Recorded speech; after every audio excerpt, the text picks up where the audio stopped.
એક જ માતા એક સાથે 2 કે 3 સંતાનોને જન્મ આપે તેવા કિસ્સા તમે સાંભળ્યા હશે, પરંતુ ક્યારેક એવું પણ બને છે કે આપણે વિચારવા માટે મજબૂર બની જઈએ કે ખરેખર ભગવાનની લીલા ન્યારી છે.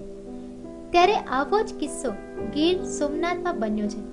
જી હા, ઉનાની મહેતા હોસ્પિટલમાં મહિલાએ એક સાથે 4 બાળકોને જન્મ આપતા ડોક્ટર સહિત હોસ્પિટલનો સ્ટાફ આશ્ચર્ય પામ્યો હતો. એક સાથે 4 સંતાનોને જન્મ આપનારી માતા વિશે ડોક્ટરે પણ જણાવ્યું કે આ એક ચમત્કાર છે.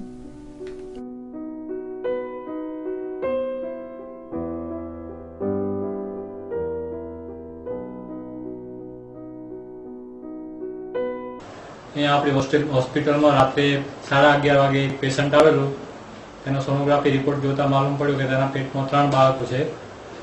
તો તેના લોહીના ટકા ઓછા હતા, તો તાત્કાલિક ઇમરજન્સીમાં લોહીની વ્યવસ્થા કરી અને તેને ઓપરેશનમાં લીધેલું.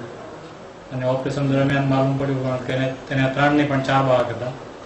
સિઝેરિયન દ્વારા તેના 4 બાળકોનો જન્મ કરી આપવામાં આવ્યો.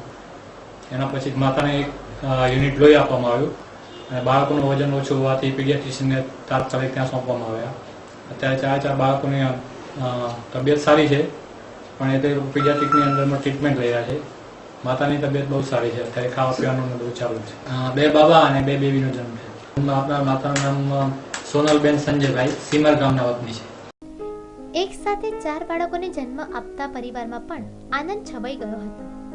4 બાળકોમાં 2 છોકરી અને 2 છોકરાનો સમાવેશ થાય છે અને ચારેયની તબિયત એકદમ સ્વસ્થ છે. પહેલી ડિલિવરીમાં એક બેબી છે, બીજી ડિલિવરીમાં 1 અને 4 2 દીકરા અને 2 દીકરી આપી દીધેલા છે. સોનલબેન સંજયભાઈ સિંઘરને પ્રસ્તુતિનો દુખાવો ઉપાડતા હોસ્પિટલ દાખલ કરવામાં આવ્યા હતા, જ્યાં ડોક્ટર કૈલાસ ગઢવીએ સિઝેરિયન ઓપરેશન કરતા એક સાથે 4 બાળકો જન્મ્યા હતા. બધા બાળકોનું વજન 1 કિલો 200 ગ્રામથી 1 કિલો 400 ગ્રામ આસપાસ છે અને હાલ ચાઇલ્ડ સ્પેશિયાલિસ્ટ તેજસ ઠાકરને ત્યાં બાળકોને રાખવામાં આવ્યા છે. Bureau report, news online, Gir Somnath.